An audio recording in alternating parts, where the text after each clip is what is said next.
नमस्कार। निशिल ज्योतिष परामर्श केंद्र में आप सबका स्वागत है। आज 3 मई 2025 शनिवार। जैसा कि हमारी चर्चा लग्न राशि के अनुसार ग्रहों के गोचर प्रभाव पर चल रही है। हमने सिंह राशि तक की चर्चा की। आज हम कन्या राशि की चर्चा करेंगे। कन्या राशि वालों को 14 जनवरी 2025 से जो संकेत मिल रहे हैं वे उनके अपनी सोच, अपने विचारों को किस प्रकार बदलने के लिए मजबूर कर रहे हैं, इसके बारे में आज हम जानेंगे। तो ये ग्रह बता रहे हैं कि कन्या लग्न राशि वालों को एक अजीब सी बेचैनी है।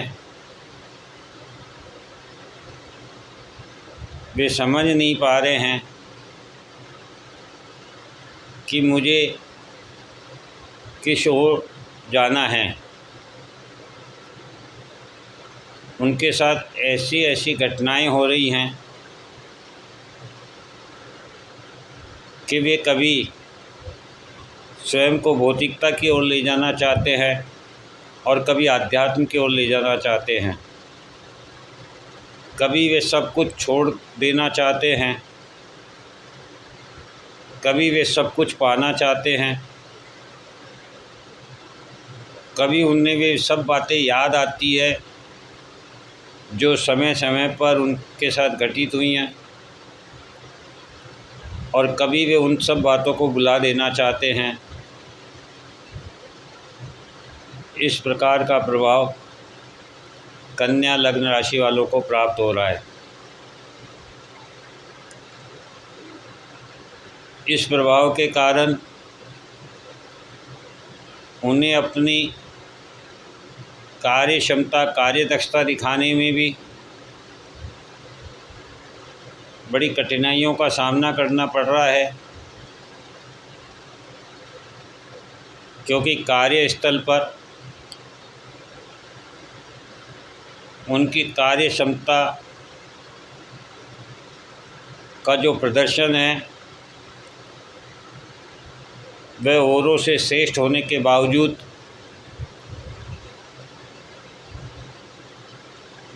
उन्हें वे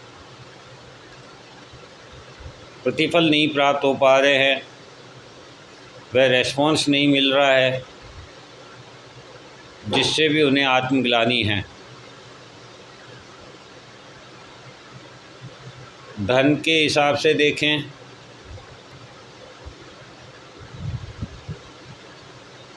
तो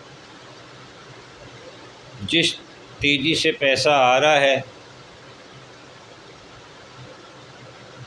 उस पैसे का महत्व उन्हें समझ नहीं आ रहा कि इस पैसे का आखिर करना क्या चाहिए।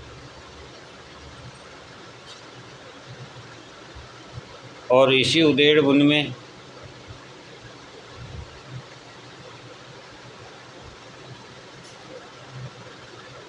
वे स्वयं के अनुभव को काम में नहीं लेकर दूसरों पर आधारित प्रगति करना चाह रहे हैं, जो आने वाले समय के लिए उनके लिए उन्हें ऋण में धकेल सकती हैं। क्योंकि जब हम कुछ अर्न करने लगते हैं और उस अर्न से दूसरों की सुख सुविधाओं के अनुरूप अपने आप को बनाना चाहते हैं, तो हम आवश्यकता से अधिक खर्चा कर देते हैं। और इसी आवश्यकता से अधिक खर्चा कर देने के कारण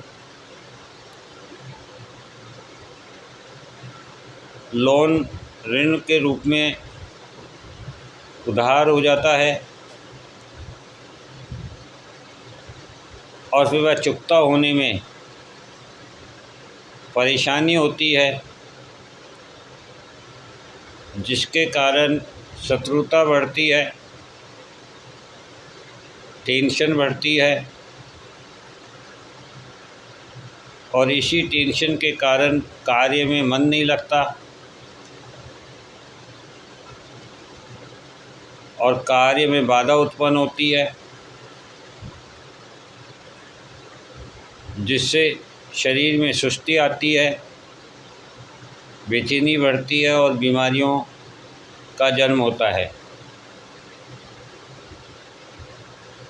जबकि कन्या लग्न राशि वालों के लिए ये प्रकृति इतना सुंदर समय लेकर आई है, यदि ये चाहें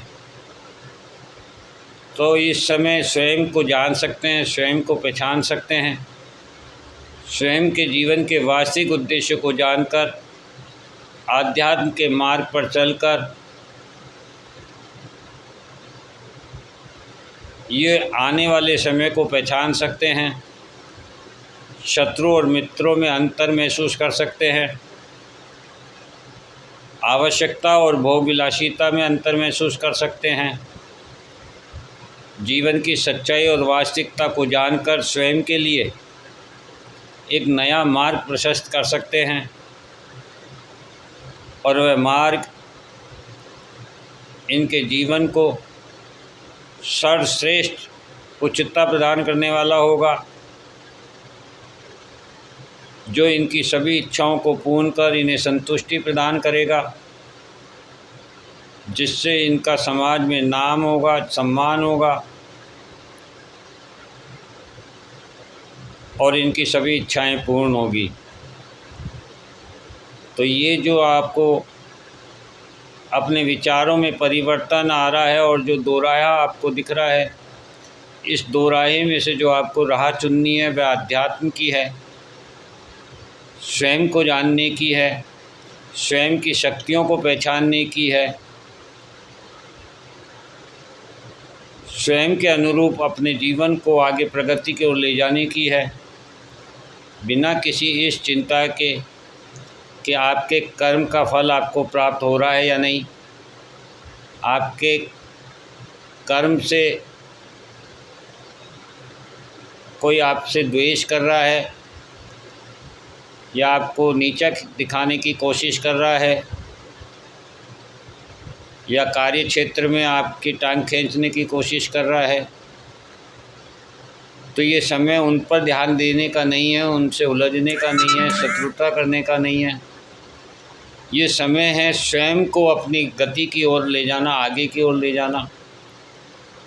और इस समय यदि आप इन सब चीज़ों को छोड़कर स्वयं को मजबूत बनाते हैं, स्वयं को आगे की ओर लेके जाते हैं, तो निश्चित रूप से आने वाला 30 वर्षों का समय आपके लिए एक उज्जवल भविष्य आपके सामने पेश करेगा।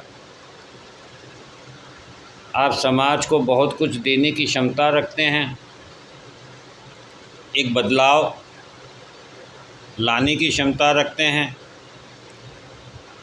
और वास्तविकता से अवगत होने और कराने की क्षमता रखते हैं।